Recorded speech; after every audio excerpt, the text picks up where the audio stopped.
So I had the chance to play The Crew 2 at E3 2017. And I was, kind of going in and I was at least expecting it to be better than, the last game. Because the last game was just a disappointing mess with terrible controls. They tried to shoehorn this story. The graphics for it were extremely subpar, and it was an online-only multiplayer game that, to be honest, just didn't do that well. And it's quite a shame because I love this development studio. I mean, this is the same studio behind one of my favorite racing games last gen, and that's Test Drive Unlimited. But now what they're doing with The Crew 2 is they're taking it to multiple different styles of races. So it's not just cars, it's boats, you have planes, you got bikes, and like all this other stuff. So it's much more varied in terms of your content. But I mean, when I got my chance to play the game, and I got to play around 10 minutes of the game, I was just so disappointed. I mean, I literally was just, I walked away and I felt like I just played The Crew 1.5, except it's a big expansion. I mean, that's really the best way to describe the way this sequel feels. It feels like a massive expansion to the original Crew. And when your first game doesn't do that well, you really have to hit it on all cylinders with the second game. And I mean, I just felt the same as I felt with the first game. For number one, the controls were terrible. This game essentially had the same weighty control system as the previous game did. So like when you turned, it would cause your car to like just push all its weight to one side. It did not look nice. It did not look nice at all. And it just felt terrible. It really feels it really feels like just like the first game, except the weight system's kind of been tuned a little bit more. It just didn't feel like a nice racer. It's like this game's trying to be a simulator, but it's also trying to be an arcade racer. It doesn't have an identity, and it was just extremely frustrating because I'm like racing. I'm like, okay, I'm loving the graphics. I have to say, I've just had a huge step up. The game looks fantastic. You got reflections on the road.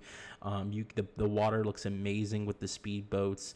They have these cool effects. You saw in the videos there where the world kind of bends. I thought that was like just for the trailer, but no, that's like the intro to the game. It's like the world's bending and stuff, and so it's like you're playing Inception as you're like racing through, and it's just like a wow factor. So the game looks nice. They definitely improved their engine, but again, I mean, the fundamental most important thing in a racing game is the controls of your game, the way the cars feel or the vehicles feel. And what I experienced here playing this game was some of the worst controls for a driving game ever. Like it just completely turned me off. I played the game for 10 minutes. I looked over to Jacob and I was like, what the hell was that? And he said to me, he's like, that wasn't anything. Like that was just pathetic. And it's honestly what it was. Like we literally face palmed and posted that on Twitter because it was some of the worst controls for a racing game I played in a long time. And it leads me to believe that based off of how terrible the game feels and just how they didn't improve much besides the visuals over the original Crew, it just leads me to believe that they're still going to have that rubber band AI, physics, mechanics, those everything that was like wrong with the first game. It just is going to be injected in this game. And I know that they put a lot of effort in the first game. The game had like tons of expansions, and it's funny because like I saw Ubisoft putting like tons of effort into the Crew, but I never saw anyone play the game. It's like the game just died when it was released, and virtually no one played the game. And at least from what my experience was, and I just see the same fate with the Crew 2 here. I just see virtually no one playing the game. It's not exciting to play. It doesn't know if it wants to be a casual racer, casual arcade, or a simulator for like the hardcore people. I just don't see an identity. It's like trying to do this weird hybrid, and the result is some of the worst controls for a driving game ever. And I just the fact that and I don't know if this is true, but if they're gonna try and shoehorn in a story like they did with the first game, that was just stupid. And I don't know if they're going to continue with the always online trend. The people weren't really kind of talkative. They were just, you know, you can go play the game. And it's kind of funny because you looked over a couple times and the line was like dead for the Crew 2. Like we had to wait like probably 5 minutes at the most to play the Crew 2, which at E3 is nothing. That's like zero wait time. So, you know, it's people were ignoring the game, and then you played the game because people were ignoring it, and you walked away feeling like you just wasted your time. So you understand why people are ignoring it. But damn, I just have to say, like, the Crew 2 just did not do it for me, and I was really hoping that it would, because I really kind of I like the vibe of the game. I like this open world.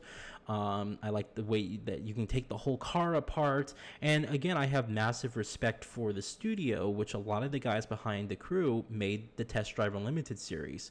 But you know, that even that series has its flaws, and you know, it's just a shame that these guys can't surmise like a really intelligent, really fun arcade racer. I'm still waiting for like an excellent game from them, and I just feel like those who are gonna play the Crew 2 just aren't gonna have a lot of fun playing it. The controls are just terrible for the cars. They're trying to be a hybrid between arcade and simulator, but the weight system is terrible. Like, the cars feel like tanks. Why does my Lamborghini need to feel like a tank? It's a Lamborghini. Just let me have fun in my Lamborghini. You know, that's all I want. It doesn't need to feel like a massive tank, but every single car feels that way. Even the boats felt that way. The only exception to the controls was the planes. The planes were actually a lot of fun, you know, because you actually could fly around the buildings. The planes were fun. But, you know, that's one facet out of the entire lineup of vehicles in the game, and we're gonna have to see what it happens on release. But the Crew 2 was probably the most disappointing, worst game I played at E3 2017, to be completely honest with you. I just walked away having zero faith in this sequel. Again, it feels like a massive expansion to the original Crew, which already had a massive expansion, so I guess this is like the Crew 1.75. You know, so that it honestly did not impress me in any way, and it was one of the worst games I played at the studio, or at least one of the worst handling games. I will say at least the frame rate was solid. It was running at 30 frames per second, so it was console quality, but the frame rate was solid for what it was, and the game did look nice. It was definitely an upgrade over the original game, but just someone needs to work on the controls over there. So, all right, that's what I thought of the Crew 2. Let me know what you guys think. I know they have a beta coming up for this, so if you guys play the beta, I guess we'll have to wait to play the beta until you guys can come up with your own opinions. But yeah, was really hoping that this one would be better. Shame.